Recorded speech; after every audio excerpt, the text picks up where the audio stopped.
ونستغفره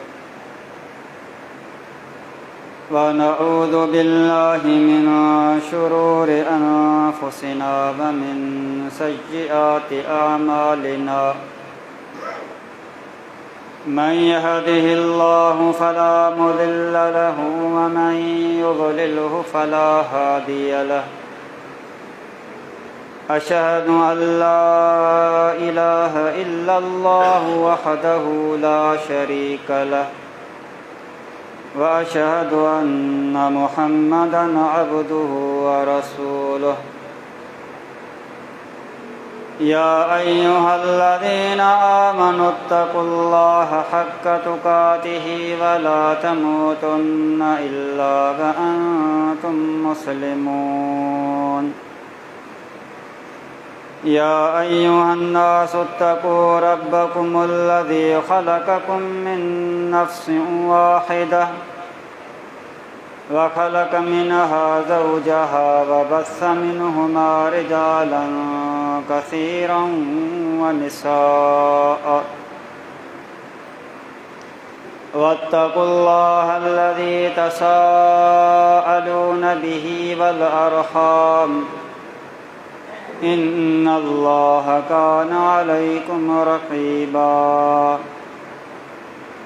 يا أيها الذين آمنوا اتقوا الله وقولوا قولا سديدا يصلح لكم أعمالكم ويغفر لكم ذنوبكم ومن يطع الله ورسوله فقد فاز فوزا عظيما أما بعد فإن خير الكلام كتاب الله وخير الهدي هدي محمد صلى الله عليه وسلم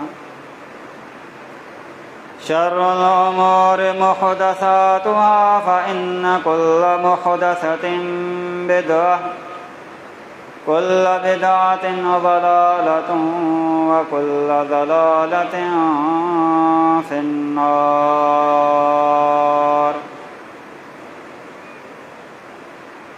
فأعوذ بالله السميع العليم من الشيطان الرجيم من همزه ونفخه ونفثه إنما يخشى الله من عباده العلماء हर किस्म जी हमद ऐं सना किबरियाई बुज़ुर्गी वॾाई अकेले अल्लाह रब्बुल आलमीन खे जुगाए जेको अकेलो हिन पूरी काइनात जो ख़ालिक मालिक महबूद बरहक आहे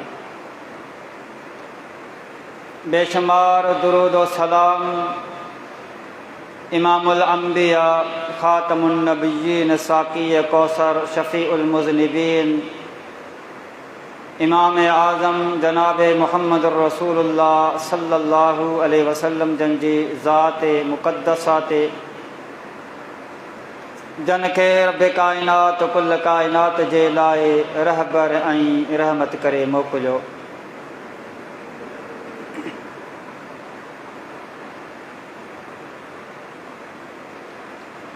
प्यारे पैगंबर जी घरवारी मोमिनन जी अम्मा उम्मे सलमा रज़ी अल्लाह ताला अन्हा खां रिवायत आहे पाण फरमाइनि थियूं इमाम कायनात मुहम्मद रसूलुल्लाह सल्लल्लाहु अलैहि वसल्लम जॾहिं बि फजर जी निमाज़ खां पहिरीं जेके 2 सुन्नत रकातूं आहिनि उहे पढ़ंदा हुआ उन खां पोइ अल्लाह जी बारगाह में ही दुआ घुरंदा हुआ अल्लाहुम्मा इन्नी अस्अलुका इल्मन नाफ़िआ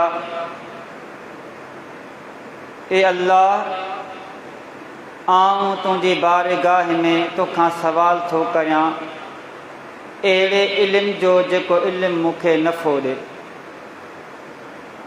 व अमलम मुतक़ब्बला ए अल्लाह अहिड़े अमल जो सवाल करियां थो जेको अमल तुंहिंजी बारगाह में क़बूल थी वञे। वरिज़्क़न तय्यबा, ए परवरदिगार आऊं तोखां सवाल थो करियां हलाल रिज़्क़ जो। मोहम्मद रसूलुल्लाह सल्लल्लाहु अलैहि वसल्लम रोज़ाना फजर जूं सुन्नतूं पढ़ी करे अल्लाह जी बारगाह में इहा दुआ घुरंदा हुया। अज़ीज़ दोस्तों, इहा दुआ वॾी जामे दुआ है। जंहिं माण्हू इन दुआ खे सम्झी वरितो, इन ते अमल करे वरितो, सम्झो त हुन पूरे दीन खे सम्झी वरितो, उनजी दुनिया बि संवरजी वई त आख़िरत बि संवरजी वई। जंहिं माण्हूअ खे इल्म नाफ़े मिली वञे ऐं उन जूं इबादतूं, उन जूं महिनतूं, उन जा मुजाहदा, उन जा अमाल अल्लाह जी बारगाह में क़बूल थी वञनि ऐं उनखे रिज़्क़ हलाल मिली वञे। अज़ीज़ दोस्तों, जेकर तव्हां गौर कंदो, इन दुआ जे अंदरि पूरो दीन मौजूदु आहे। इमाम कायनात मोहम्मद रसूलुल्लाह सल्लल्लाहु अलैहि वसल्लम सिर्फ़ इल्म जी दुआ कोन घुरी, बल्कि पाण अल्लाह खां इहो सुवाल कयूं त अल्लाहुम्मा इन्नी असअलुका इल्मन नाफ़िआ, ए परवरदिगार आऊं तोखां सवाल थो करियां अहिड़े इल्म जो जेको इल्म नाफ़े हुजे, मूंखे फ़ाइदो ॾे। अज़ीज़ दोस्तों, असुल इल्म उहो आहे जेको इंसान खे फ़ाइदो ॾे। बाक़ी जेको इल्म फ़ाइदो न ॾे, उहो इल्म इंसान जे लाइ वबाल आहे।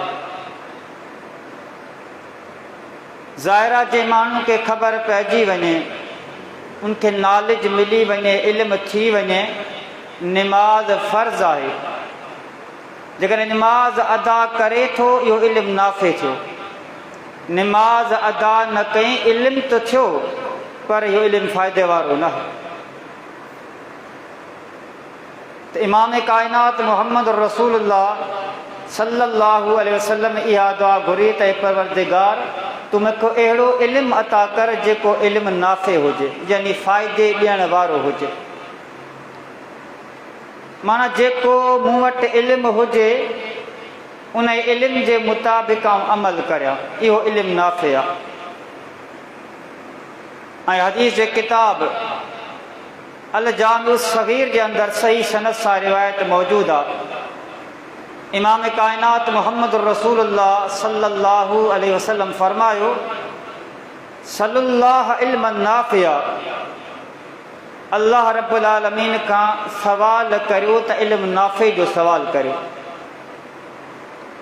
ऐं अल्लाह रब्बुल आलमीन खां अहिड़े इल्म खां पनाह घुरो अल्लाह जी जेको इल्मु नफ़ो न ॾे।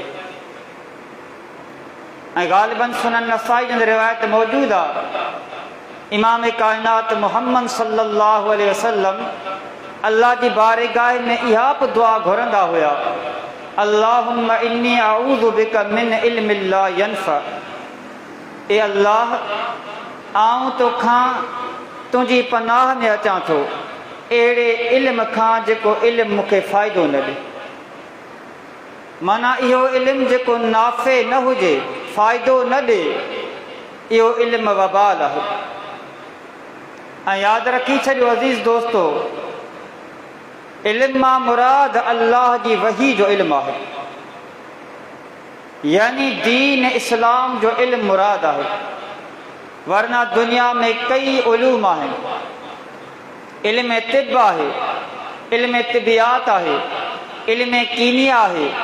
इन खां अलावा दुनिया में कई उलूम ऐं कई आर्ट्स आहिनि, मगर हिते मुराद दुनियावी उलूम कोन्हनि, असरी उलूम कोन्हनि, बल्कि हो इल्मु आहे जेको अल्लाह ताला मुहम्मद रसूलुल्लाह सल्लल्लाहु अलैहि वसल्लम जी क़ल्ब अतहर ते नाज़िल कई। अज़ीज़ दोस्तो, असांजे ज़िंदगियुनि में इनक़िलाब तॾहिं ईंदो जॾहिं असां इल्म जूं ॻाल्हियूं ॿुधूं, अल्लाह जी वही यानी क़ुरान हदीस खे ॿुधूं ऐं उनखे तहे दिलि सां क़बूल करियूं ऐं पंहिंजी ज़िंदगी जे अंदरि उनखे यूटिलाइज़ कयूं, अपनायूं। बाक़ी सिर्फ़ु हिन मिंबर ऐं मिहराब तां ॿुधूं, साईं मौली साहब ते अहिड़ो ई तक़रीर कई जो बसि वाह वाह करे छॾियो। ॿुधण सां दिलि खे सुरूर पए मिलियो, ॾाढो भलो क़ुरान पढ़े, लफ़्ज़ ॾाढा पक्का हुयसि, दिलि में बिल्कुलु सुरायत करण वारा लफ़्ज़ हुया, ॾाढी तासीर हुई। मुजादा इन सां मसइलो हल कोन थी। असां निमाज़ पढ़ूं था, हर निमाज़ में हिकिड़ी सूरत हर निमाज़ी तिलावत करे थो, उहा आहे सूरतुल फ़ातिहा। इमाम हुजे चाहे मुक़्तदी हुजे, निमाज़ फ़र्ज़ हुजे चाहे नफ़िल हुजे, निमाज़ घर में हुजे चाहे मस्जिद में हुजे, निमाज़ हज़र में हुजे चाहे सफ़र में हुजे, चाहे सलातुल ख़ौफ़ हुजे, का बि निमाज़ हुजे उन निमाज़ में सूरतुल फ़ातिहा जी तिलावत कई वञे थी। बानू अल्लाह रब्बुल आलमीन जी हम्दो सना करे थो, उनजी किबरियाई, उनजी बुज़ुर्गी बानू बयान करे थो ऐं बानू अल्लाह रब्बुल आलमीन जी इबादत ऐं उनखां मदद घुरण जो इक़रार करे थो, एतिराफ़ करे थो। उनखां पोइ बानू अल्लाह जी बारगाह में हिकु दुआ घुरे थो, वॾी अज़ीम दुआ है। इहदिना सिरातल मुस्तकीम सिरातल लज़ीना अनअमता अलैहिम गैरिल मग़दूबि अलैहिम वलद्दाल्लीन।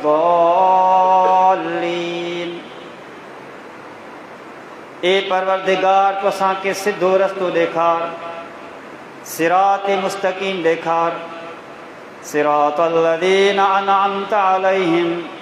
ए परवरदिगार तो असांखे उन्हनि जे रस्ते ते हला जिन जे मथां तो पंहिंजो इनाम कयो, गैरिल मग़दूबि अलैहिम वलद्दाल्लीन। ए परवरदिगार तो असांखे उन्हनि जे रस्ते खां बचा, उन्हनि जे रस्ते ते न हला जिन जे मथां ए परवरदिगार तुंहिंजो गज़ब थियो, तुंहिंजो ॾमर थियो। अल्लाह तूं उन्हनि जे रस्ते खां, उन्हनि जी सिरात खां बचा ऐं परवरदिगार तो असांखे उन्हनि जे रस्ते खां बचा जेके गुमराह थी विया। ए परवरदिगार तो असांखे उहो रस्तो ॾेखार जंहिं रस्ते ते तुंहिंजी इनाम याफ़्ता जमात हली, जंहिं ते अंबिया हली विया, जंहिं ते शुहदा हली विया, जंहिं ते सचा हली विया, जंहिं ते सिद्दीक़ हली विया, जंहिं ते शुहदा हली विया, जंहिं ते साले बाना हली विया। त बानू अल्लाह जी बारगाह में इहा दुआ थो घुरे। दुआ कहिड़ी आहे? सिरात मुस्तक़ीम, उन्हनि जो रस्तो जंहिं रस्ते ते तुंहिंजी इनाम याफ़्ता जमात हली, जिन जे मथां तो ख़ासि करम कयो, महिरबानी कई। उहा जमात अंबिया जी जमात आहे, उहा जमात सिद्दीक़ीन जी जमात आहे, उहा जमात शुहदा जी जमात आहे, उहा जमात अल्लाह जे नेक बाननि जी जमात आहे। ए परवरदिगार तो असांखे उन सिधे रस्ते ते हला। ए मालिक, उन जे बरअक्स उन्हनि जे रस्ते खां, उन्हनि जी राह खां, उन्हनि जे नहज खां, उन्हनि जे अक़ीदे खां ए परवरदिगार असांखे बचाए, यानी उन रस्ते ते न हला जिन माण्हुनि जे मथां तुंहिंजो गज़ब थियो ऐं जेके माण्हू तुंहिंजी राह खां भटकी विया हलिया। मग़ज़ूब मां मुराद यहूदी आहिनि ऐं ज़ालिन मां मुराद केरु आहिनि? ईसाई। यहूदनि जे मथां अल्लाह जो ॾमर थियो, अल्लाह जो गज़ब थियो। छाजे लाइ? यहूदनि वटि इल्म हुयो, पर बावजूद इल्म जे उन इल्म ते उन्हनि अमल कोन कयो। ख़बर सभु हुई, ॼाण सभु हुई, नॉलेज हुई ऐं यकीन बि हुयो, पर उनजे बावजूद उन्हनि छा कयो? सभु कुझु ॼाणंदे बि इनकार कयो। अमल करण खां इनकार कयूं ऐं उन जी तकज़ीब कयूं, अल्लाह ताला उन्हनि जे मथां पंहिंजे गज़ब जी चहबुक अल्लाह रब्बुल आलमीन वसा, अल्लाह जे मथां पंहिंजो गज़ब कयो, अल्लाह उन्हनि जे मथां ॾमरजी पियो। अज़ीज़ दोस्तो, यादि रखो, जंहिं माण्हू वटि इल्म हुजे, ख़बर पइजी वञे, वाज़िह दलाइल मिली वञनि, उन खां पोइ बि उन्हनि खे क़बूल न करे, सम्झो त उन जे मथां अल्लाह जो ॾमर आहे। मूसा अलैहिस्सलातु वस्सलाम उन्हनि खे छा चयो पंहिंजी क़ौम खे? वइज़ क़ाल मूसा लिक़ौमिही या क़ौमि लिम तुज़ूननी वक़द तअलमून अन्नी रसूलुल्लाहि इलैकुम फलम्मा अज़ागू अज़ागल्लाहु क़ुलूबहुम वल्लाहु ला यहदिल क़ौमल फ़ासिक़ीन। फरमाया, जॾहिं मूसा अलैहिस्सलातु वस्सलाम पंहिंजी क़ौम खे दावत ॾींदे छा थो चवे? या क़ौमि लिम तुज़ूननी वक़द तअलमून अन्नी रसूलुल्लाहि इलैकुम। ए मुंहिंजी क़ौम वारो, तव्हां मूंखे छो था इज़ायो, तव्हां मूंखे छो था तकलीफ़ूं ॾियो? वक़द तअलमून अन्नी रसूलुल्लाहि इलैकुम, ऐं तव्हांखे ख़बर बि आहे, तव्हां ॼाणो बि था, तव्हांखे यकीन बि आहे, अन्नी रसूलुल्लाहि इलैकुम, तव्हां अल्लाह जे तरफ़ां तव्हां वटि रसूल बनाए करे मोकिलियो आहियां। फलम्मा ज़ागू अज़ागल्लाहु क़ुलूबहुम वल्लाहु ला यहदिल क़ौमल फ़ासिक़ीन। पोइ बि उन्हनि मूसा अलैहिस्सलातु वस्सलाम जी मुखालफ़त कई। अज़ागल्लाहु क़ुलूबहुम, अल्लाह रब्बुल आलमीन उन जे दिलनि खे टेढ़ो करे छॾियो।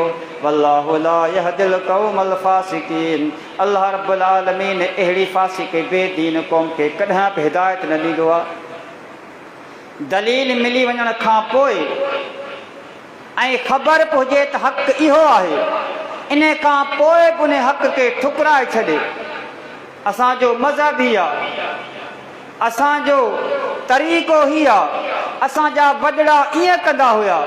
यादि रखी छॾियो, अल्लाह ताला अहिड़नि माण्हुनि जे दिलनि खे बि टेढ़ो करे छॾे थो, पोइ कॾहिं बि हक़ क़बूल नथा कनि। इहो अल्लाह जो ॾमर आहे। ऐं ईसाइनि खे अल्लाह ताला गुमराह चयो, छाकाणि त ईसाई अमल घणो कंदा हुया, एतिरे क़दुरु अमल में अॻिते निकितल हुया जो घर ॿार छॾे करे वञी रुहबानियत इख़्तियार कयूं। घर ॿार छॾे करे अकेलाई में वञी अल्लाह जी इबादत कंदा हुया, पर संदन इबादत जो तौर ऐं तरीक़ो अल्लाह जी वही जे मुताबिक़ कोन हुयो। इल्मु हुजे अमल न हुजे, इहो बि वबाल आहे। अमल हुजे अल्लाह जी वही जे मुताबिक़ न हुजे, इहा गुमराही। अल्लाह रहम करे, अॼु असां वटि ॿई कैटागरीज़ पातियूं वञनि थियूं, ॿई तबका मौजूद आहिनि। इल्मु आहे त अमल कोन्हे, अमल आहे त वरी अल्लाह जी वही जे मुताबिक़ न आहे। अज़ीज़ दोस्तो, त इमाम काइनात मोहम्मद रसूलुल्लाह सल्लल्लाहु अलैहि वसल्लम रोज़ानो इहा दुआ घुरंदा हुया त अल्लाहुम्मा इन्नी असअलुका इल्मन नाफ़िआ, ए परवरदिगार तू मूंखे अहिड़ो इल्मु अता कर जेको इल्मु नाफ़े हुजे, फ़ाइदे वारो इल्मु हुजे। अॼु असां इहा दुआ घुरूं था, अॼु असां इहा दुआ घुरूं था। अज़ीज़ दोस्तो, हर मुस्लमान जी इहा तड़प हुजणु खपे, इहो जज़्बो हुजणु खपे त मूं वटि अल्लाह जे दीन जो इल्मु हुजे। अल्लाह जे दीन जो इल्मु का मामूली ॻाल्हि कोन्हे। मुस्लमान जी जेका ज़िंदगी आहे न, उहा अल्लाह जे दीन जो इल्मु हासिल कंदे गुज़री वञे। ऐं यादि रखी छॾियो, जंहिं माण्हू पंहिंजी ज़िंदगीअ खे इन राह ते गामज़न करे छॾियो न, उन जे लाइ केतिरियूं फज़ीलतूं आहिनि, उनजो मक़ाम छा आहे, उनजो मर्तबो छा आहे। हदीस किताब मुस्नद अहमद, जामिउ तिर्मिज़ी, सुनन दारमी इन खां अलावा ॿियनि किताबनि जे अंदरि बि रिवायत मौजूदु आहे। प्यारे नबी सल्लल्लाहु अलैहि वसल्लम फरमायो, मन सलक तरीक़न यतलुबु फीह इल्म, जेको बि माण्हू अहिड़ो रस्तो इख्तियार करे थो, ॿियो को बि मक़सदु कोन्हे, सिर्फ़ ऐं सिर्फ़ मक़सदु छा आहे, यतलुबु फीह इल्म, अल्लाह जे दीन जो इल्मु हासिल करे थो, उहो इल्मु मतलूब आहे, ॿियो को बि गर्ज़ कोन्हे, को मफ़ाद कोन्हे। सलकल्लाहु लहू तरीक़म मिन तुरुकिल जन्नह, अल्लाह ताला उन जे लाइ जन्नत जे रस्तनि मां हिकिड़े रस्ते खे अल्लाह ताला इख्तियार करे थो या आसान करे छॾे थो। ऐं जेको तालिब इल्म आहे उन जे लाइ अल्लाह जा फ़रिश्ता पंहिंजा पर खोली नथा, अल्लाह जा फ़रिश्ता पंहिंजा पर खोली नथा। इहो को मक़ाम मामूली कोन्हे। वञी कॾहिं अकेलाई में सोचिजो, हिकु माण्हू गोॾा भञी करे के आलिम दीन जी मजलिस में वेहे इन जे लाइ त अल्लाह जे दीन जो इल्मु हासिल करियां, क़ुरान जी हिकिड़ी आयत सिखां, हिकु हदीस सिखां, ॿुधां ॿिए ताईं पहुचायां, इन ते अमल करियां, अहिड़े माण्हूअ जे लाइ अल्लाह जा फ़रिश्ता पंहिंजा पर खोली नथा, पंहिंजा पर विछाई नथा, पंहिंजा पर रखनि था। ऐं जंहिं आलिम दीन वटि हू वञी करे अल्लाह जे दीन जो इल्मु सिखे थो, उन आलिम दीन जी फज़ीलत केतिरी आहे। इहे अहल समा, आसमान जा फ़रिश्ता, ज़मीन जूं कीड़ियूं, ज़मीन जे पाणीअ में रहंदड़ मच्छियूं, तालाबनि में, समुंड में, दरियाउनि में रहंदड़ मच्छियूं, ये सभु जा सभु उनजी मग़फ़िरत जे लाइ अल्लाह जी बारगाह में दुआ घुर। हिकु आलिम दीन जो, मुंहिंजा अज़ीज़ दोस्तो, आलिम दीन का मामूली शख़्सियत न आहे, इहा जुदा ॻाल्हि आहे। हिन महराब तां, हिन मिंबर तां असां तव्हांखे बैज़ औक़ात कहिड़ियूं ॻाल्हियूं ॿुधणियूं पवनि थियूं ऐं असांखे गिरां बि गुज़रनि थियूं, असांखे ॾुखियूं बि लॻनि थियूं, इहा अलॻि ॻाल्हि आहे। ऐं असांजे दिलि में मुमकिन आहे त कंहिं आलिम दीन जे लाइ वक़्ती तौर ते थोरी कमक पैदा थी वञे, पर यादि रखी छॾियो अज़ीज़ दोस्तो, हिकु आलिम दीन उन सां मुहबत ईमान आहे, उन सां दुश्मनी सम्झो त ईमान जे मुनाफ़ी आहे। यार उहो शख़्स जंहिंजे लाइ अल्लाह जा फ़रिश्ता दुआऊं घुरनि, ही ज़मीन जी मख़लूक दुआऊं घुरे, कीड़ियूं, माकोड़ा, मच्छूं उन जे लाइ दुआऊं घुरनि, अहल समावात वल अर्ज़, आसमान वारा ऐं ज़मीन जी सॼी मख़लूक उन जे लाइ दुआऊं घुरे। अंदाज़ो लॻाए त का मामूली त अल्लाह ताला केतिरी मुहबत थो करे हिकु आलिम दीन सां। ग़लतियूं थियनि थियूं हुनखां कई मामला सर्ज़ थींदा, पर अल्लाह ड्यूटी लॻाया फ़रिश्तनि खे। ही ज़मीन ते हलंदड़ नंढड़ियूं कीड़ियूं, पाणीअ में तरंदड़ मच्छियूं, ये आसमान जी मख़लूक, ही ज़मीन जी सॼी मख़लूक उनजी मग़फ़िरत जे लाइ अल्लाह जी बारगाह में दुआऊं पई करे। ऐं पाण फरमायूं, फ़ज़लुल आलिम, फ़ज़लुल आलिम अलल आबिद, हिकिड़े आलिम जी फ़ज़ीलत हिकिड़े आबिद जे मथां ईअं आहे जीअं 24 जे चंड खे तारनि जे मथां फ़ज़ीलत आहे। जॾहिं 24 जो चंड पूरी काइनात खे जेसीं ताईं उनजा किरणा पहुचनि था रोशन करे थो, तव्हां ॾिठो आहे त तारनि जी रोशनी मुदहम हूंदी, पर जॾहिं राति अंधेरी थी वञे तॾहिं तारा आसमान जी ज़ीनत हूंदा। हिकिड़े आलिम जी, हिकु आबिद जे मथां एतिरी फ़ज़ीलत आहे। हिन हदीस मुबारका में हिकु आलिम खे 24 जे चंड सां, यानी चंड सां तहबीर ॾिनी वई आहे। छाकाणि त आलिम पंहिंजो इल्म कंहिंखां वठे थो मुहम्मद रसूलुल्लाह सल्लल्लाहु अलैहि वसल्लम। हक़ीक़ी आलिम उहो आहे किस्सा कहाणियूं बयानु करे हितां हुतां जो किचिरो गॾु करे माण्हुनि खे ॿुधाए, इहो आलिम कोन्हे। शोबदाबाज़ थी सघे थो, ख़िताबत हुनजी पंहिंजी जॻह ते, हुनजो जोश ऐं जज़्बो पंहिंजी जॻह ते, हुनजो वणंदड़ ख़ूबसूरत आवाज़ पंहिंजी जॻह ते, पर इहो आलिम रब्बानी कोन्हे, इहो आलिम हक़ानी कोन्हे। हक़ीक़त में आलिम उहो आहे जेको पंहिंजो इल्म मुहम्मद रसूलुल्लाह सल्लल्लाहु अलैहि वसल्लम खां वठे, यानी अल्लाह जी वही बयानु करे। ॾिसो चंड जेको आहे न, चंड इहो पंहिंजी रोशनी सिज खां वठे थो। कंहिंखां वठे थो? पंहिंजी रोशनी सिज खां वठे थो।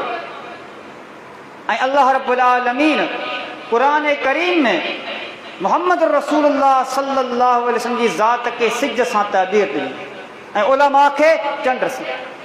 केॾी मुनासिबत आहे, केॾी मुवाफ़क़त आहे। या अय्युहन नबिय्यु इन्ना अर्सलनाका शाहिदन व मुबश्शिरन व नज़ीरा व दाइयन इलल्लाहि बिइज़्निहि व सिराजम मुनीरा। ए मोहम्मद सल्लल्लाहु अलैहि वसल्लम, इन्ना अर्सलनाका शाहिदन व मुबश्शिरन व नज़ीरा। ए मोहम्मद सल्लल्लाहु अलैहि वसल्लम, असां तोखे गवाह करे मोकिलियो आहे। इन्ना अर्सलनाका शाहिदन व मुबश्शिरन व नज़ीरा, ख़ुशख़बरी ॾींदड़ ऐं बेजारींदड़ करे मोकिलियो आहे।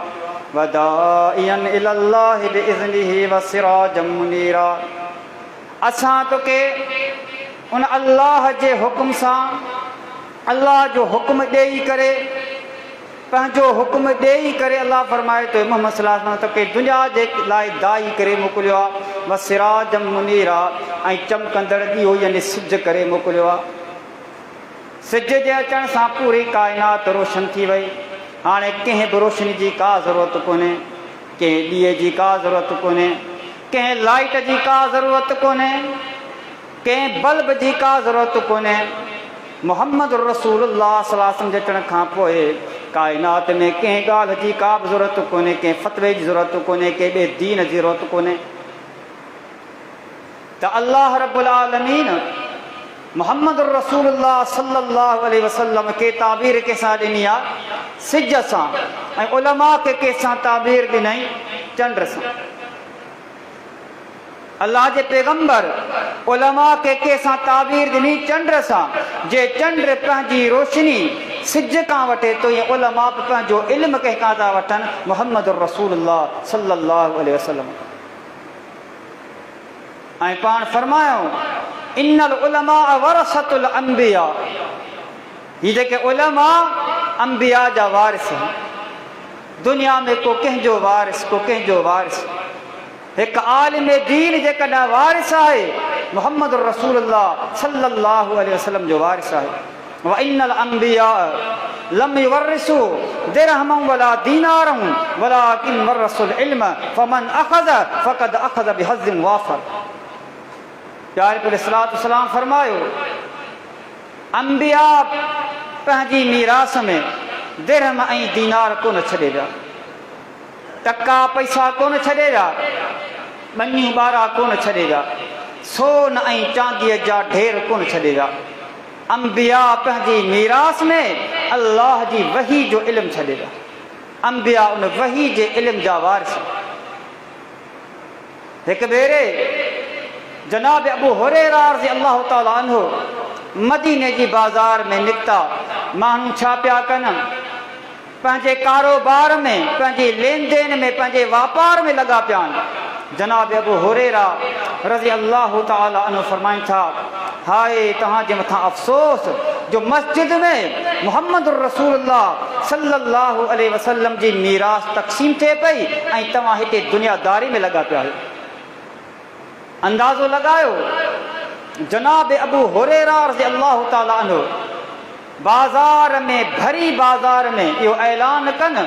माण्हुनि छा कयो? पंहिंजो कारोबार छॾियो, पंहिंजी साहिनी छॾी, पंहिंजो वापार छॾियो, पंहिंजी लेन देन छॾी पंहिंजो धंधो धाड़ी छॾे करे मस्जिद नबवी ॾे रुख कनि था।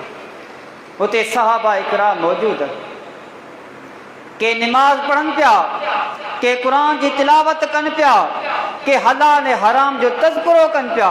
यानी का ॿी ॻाल्हि आहे ई कोन। अल्लाह जे वही जे इल्म जी जेका आहे न दर्स व तदरीस पई थिए।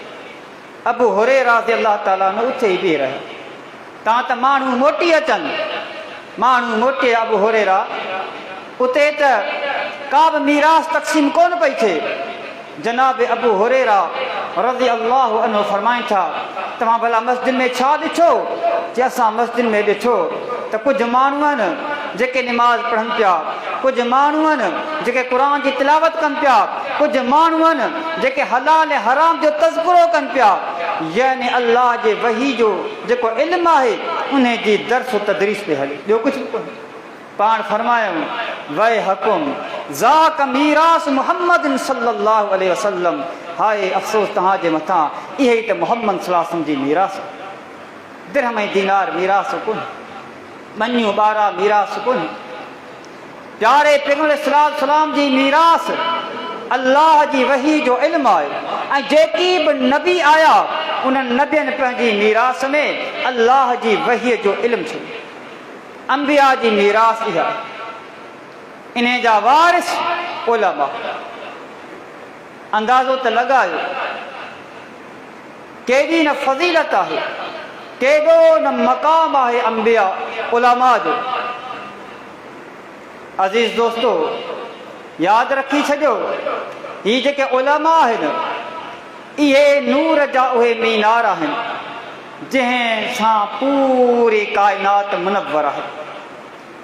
उन मीनारनि जी रोशनीअ सां पूरी काइनात रोशन आहे।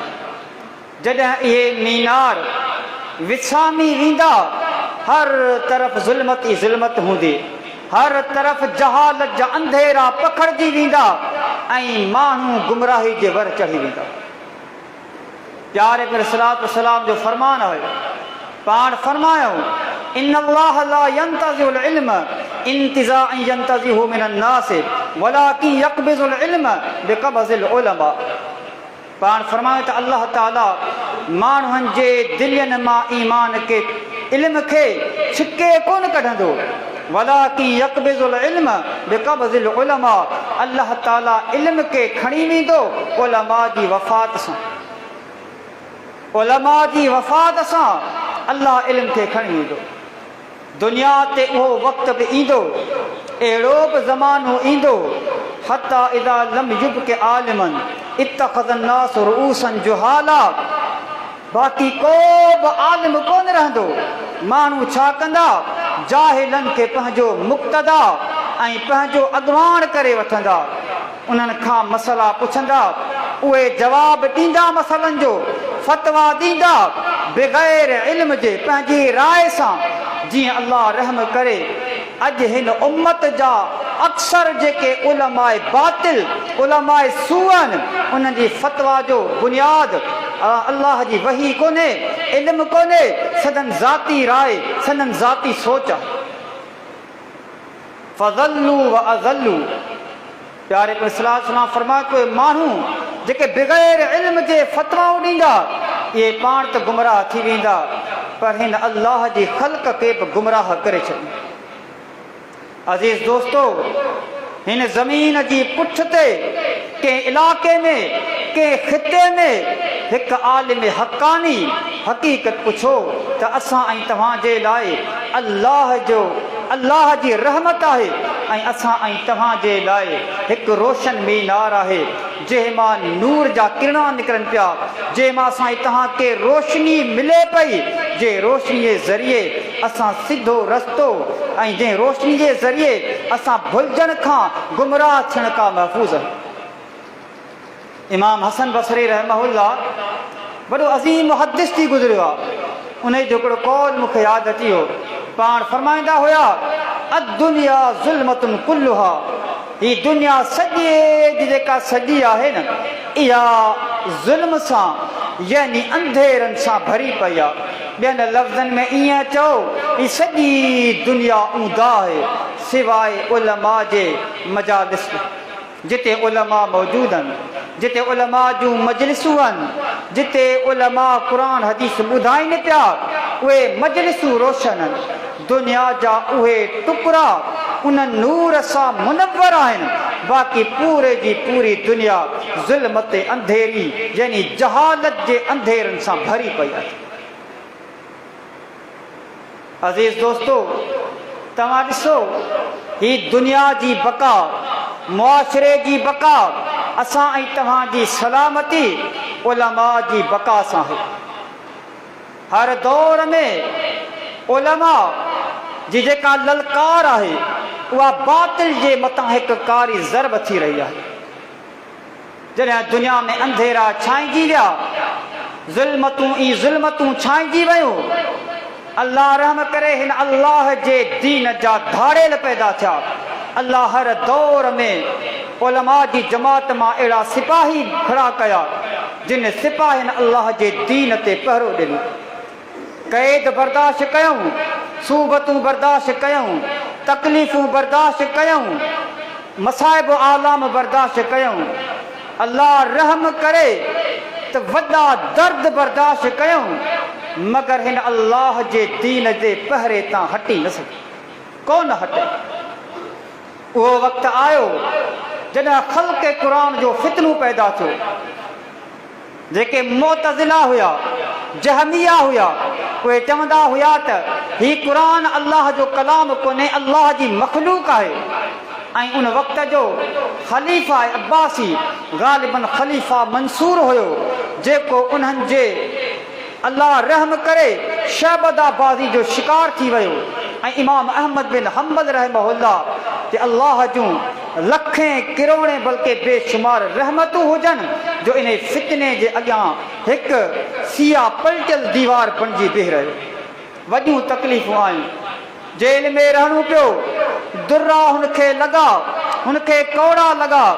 अज़ीज़ दोस्तो, इब्न असाकिर रहमहुल्लाह इन खे नक़ल कयो आहे। इहो हिकिड़ो चोर जेको अहमद बिन हम्बल सां जेल में गॾु हुयो, उहो चवे थो त अहमद बिन हम्बल खे जेके कोड़ा लॻा, जेके दुर्रा लॻा, जेकॾहिं के हाथी खे लॻनि हा न, उहा हाथी बि मरी पिया, पर अहमद बिन हम्बल जी इस्तिक़ामत खे सलाम आहे जे एतिरियूं तकलीफ़ूं बर्दाश्त कयूं।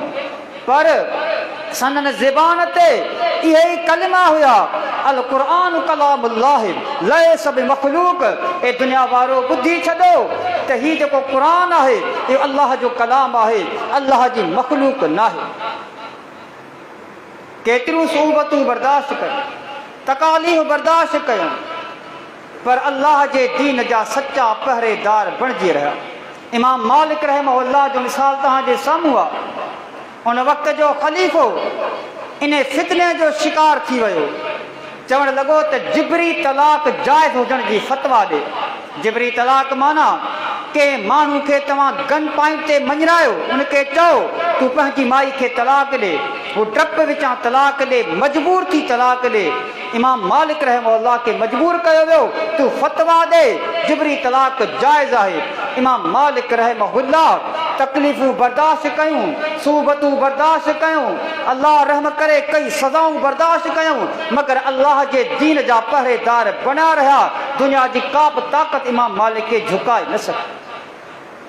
अल्लामा बदीउद्दीन शाह राशिदी रहमहुल्लाह बदीउ तफ़ासीर जे अंदरि इन वाक़े खे नक़ल कयो आहे। इमाम मालिक रहमहुल्लाह खे उनजो मथो कूड़े अल्लाह रहम करे उन जे गिचीअ में जुतनि जो हार विझी, उन जे मुंहं खे कारो करे, उनखे गॾह ते विहारे मदीने जे गलियुनि में गहलियो।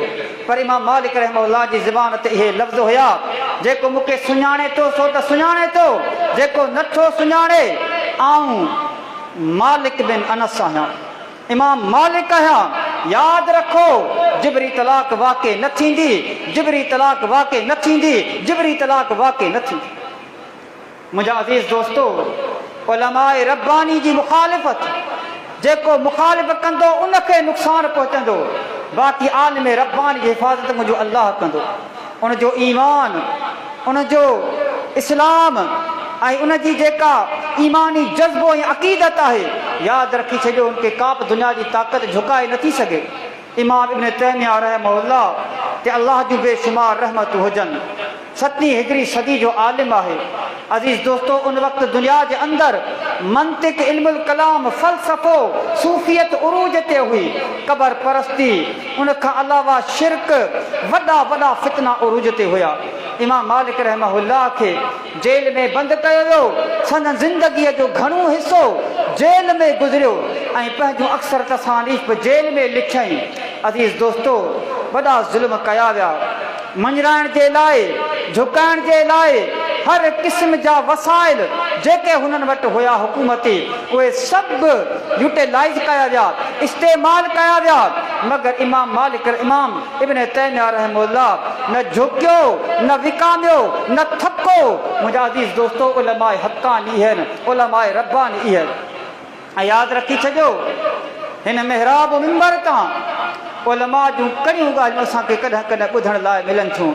पर मुंहिंजी ॻाल्हि यादि रखी छॾियो, हिकु आलिम रब्बानी जी सची ॻाल्हि जेका असां तव्हांखे कड़ी लॻे थी, पर उन जो मिसाल अज़ीज़ दोस्तो उन कड़ी दवा वांगुरु आहे जेका असांखे पीअण ॾुखी लॻे थी, पीअण में उघरी लॻे थी, पर उहा कड़ी दवा असांजे जिस्म खे साफ़ करे थी, असांजे रत खे साफ़ करे थी, असांजे लम्फ खे साफ़ करे थी ऐं कई मूज़ी मर्ज़ उन खां असां तव्हांखे शफ़ायाब करे थी। लॻे ॾुखी थी, लॻे उघरी थी, मगर जेकॾहिं असां उनखे पी वरितो, उनखे पंहिंजे पेट में जॻह ॾिनी, असांजो वजूद साफ़ थी वेंदो। उलमा जूं कड़ियूं ॻाल्हियूं, उलमा जूं सचियूं ॻाल्हियूं, इहे असांखे ॾुखियूं ज़रूरु लॻंदियूं हुंदियूं, पर यादि रखी छॾियो, अकेलाई में वञी गौर कदो न, हिकु हिकु लफ़्ज़ आलिम रब्बानी जो तुंहिंजे ऐं मुंहिंजे हक़ में भलो हो, तुंहिंजे ऐं मुंहिंजे हक़ में भलो।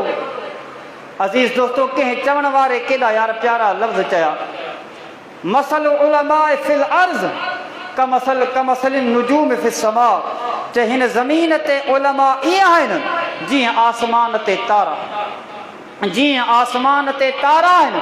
हिन ज़मीन ते उलमा जो मिसाल आसमान जे तारनि वांगुरु आहे। अल्लाह ताला आसमान ते तारा छो सजाया? अल्लाह ताला आसमान ते तारा छो पैदा कया? छाकाणि त आसमान जी हिफ़ाज़त थिए ऐं आसमान जी ज़ीनत।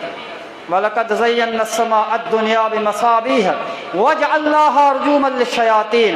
अल्लाह फरमाए थो, असां आसमान ते तारनि खे ज़ीनत बणायो, आसमान जी सींगार बणायोसीं। ऐं असां तारा इन जे लाइ बणाया जेके शैतान वञनि था न मथे हरकतूं करण जे लाइ, उन्हनि शैताननि खे चुटीन, उन शैताननि खे भॼाइन, उन शैताननि खे उन्हनि तारनि मां ओला लॻनि। अज़ीज़ दोस्तों, हिन ज़मीन ते उलमा जेके आहिनि, इहे बि अल्लाह रहम करे हिन ज़मीन जो सींगार आहिनि।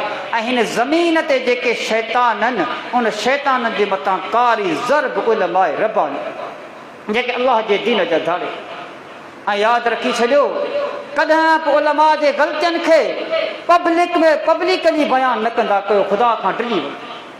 असांजे मुआशिरे में ठीकु आहे, मूं जहिड़ो अदना तालिब इल्मु आहे, मुंहिंजूं ग़लतियूं तव्हां गली गली कूचा कूचा बयानु करियो, को मसइलो न आहे।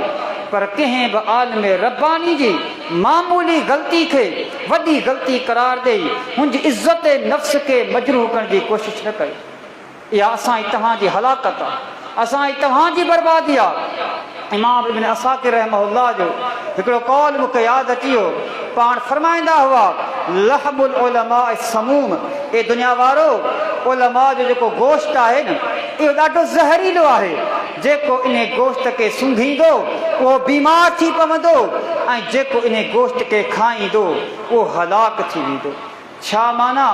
कंहिं बि आलिम दीन, आलिम रब्बानी, आलिम हक़ानी उनजी इज़त नफ़्स खे मजरूह करण या उनजी ग़ीबत करण या त हलाकत आहे या बीमारी आहे। अल्लाह रब्बुल आलमीन खां इल्तिजा है त अल्लाह रब्बुल आलमीन मूंखे तव्हां सभिनी खे अमल करण जी तौफ़ीक़ अता फ़रमाए। व अक़ूलु क़ौली हाज़ा अस्तग़फ़िरुल्लाह।